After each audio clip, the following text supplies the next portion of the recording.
Hello everyone, and thank you very much for joining me.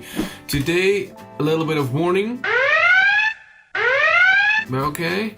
What I wanted to show you is how much the speed has impact in an electric car when it comes to drive a long distance.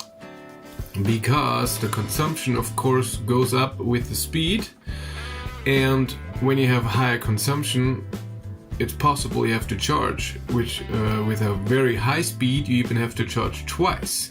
And today what I wanted to show you on an example of the Renault Zoe video I did a week ago.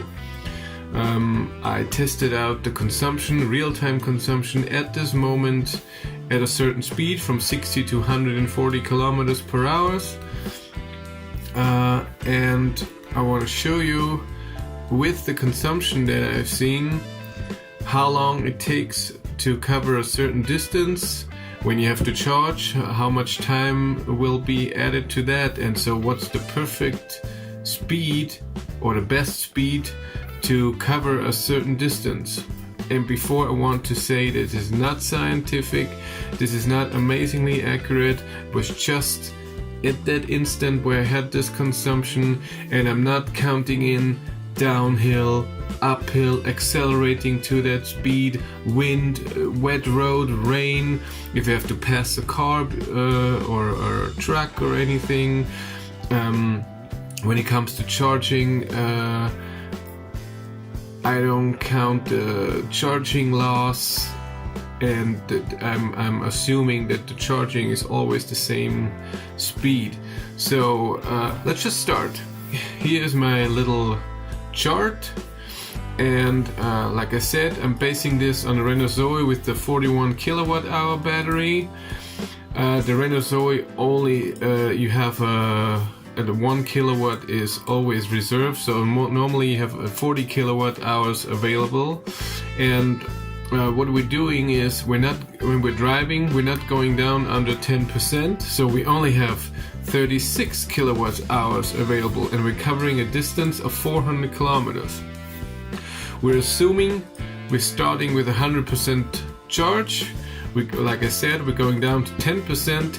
If we have to charge, we only charge up to 80%, because normally in the Renault Zoe that means you have a full speed of the charger. This car can charge with 22 kilowatt, so it means from 10 to 80% you can charge 22 kilowatt hours. And we're assuming we're charging with 20 kilowatt because it's not always the same speed, and it's not always the full speed of the 22 kilowatt. What we also assume is to get to the charger, plug in, and then when you're done charging, to get back on the road, we're adding 5 minutes of time for each time you have to charge. Not the charging time, just to get to the charger and go back. Okay, so let's start with 60 kilometers per hour. We're covering a distance of 400 kilometers. That means we are saying 400 kilometers divided by 60 kilometers per hour times 60 to get the minutes, and it's 400 minutes to cover the distance. Just to cover the distance. And let's do this for all the rest. Okay, so what we're getting, of course, is that the fastest speed, 100 kilometers per hour, gets you the fastest to 400 kilometers.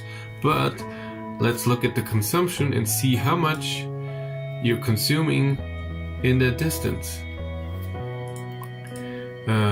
Here are the numbers that I've seen in the Zoe.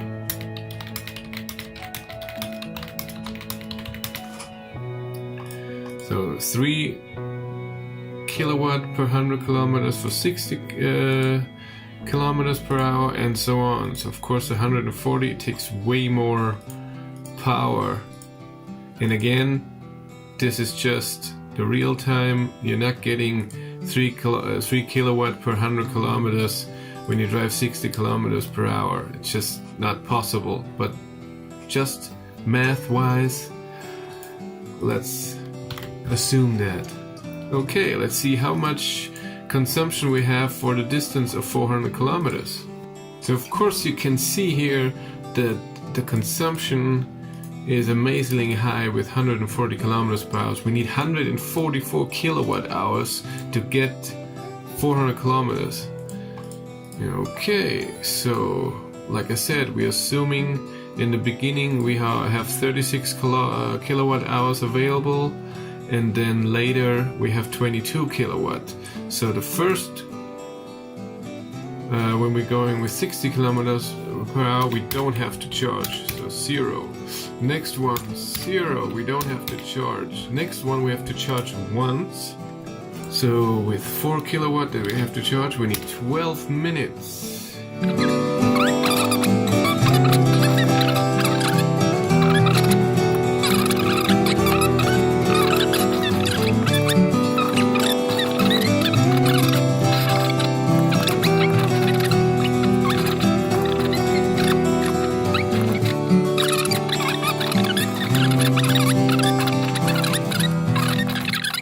And the last one, we have to charge 5 times, divided by 20 times 60 is 324 minutes of charging. Okay, so let's see how much time we need for the whole distance. With 60 kilometers per hour, of course we're adding those 3 numbers, the charging time, the time to get to the charger, and the distance time, and we're getting at 400 kilometers per hour. Let's see the next one. 343 for 70 kilometers per hour, 317 for 80. For 90 kilometers per hour, we have 307. For 100, see, it already goes up because we have to charge so long. It's even more time. For 110, we have to charge even more. Again, with 120 kilometers per hour, we take the same amount of time as we would go 60 the whole way. 468 and 520 minutes for when you go with 140 kilometers per hour. So in this example, with this car, if theoretically we would really have a consumption that I've seen, the best speed here will be 90 kilometers per hour. Okay, thank you very much. I know this was an amazingly nerdy and weird video, but I think it's interesting to see what would be the best speed to cover a certain distance. Thank you very much for watching. Bye.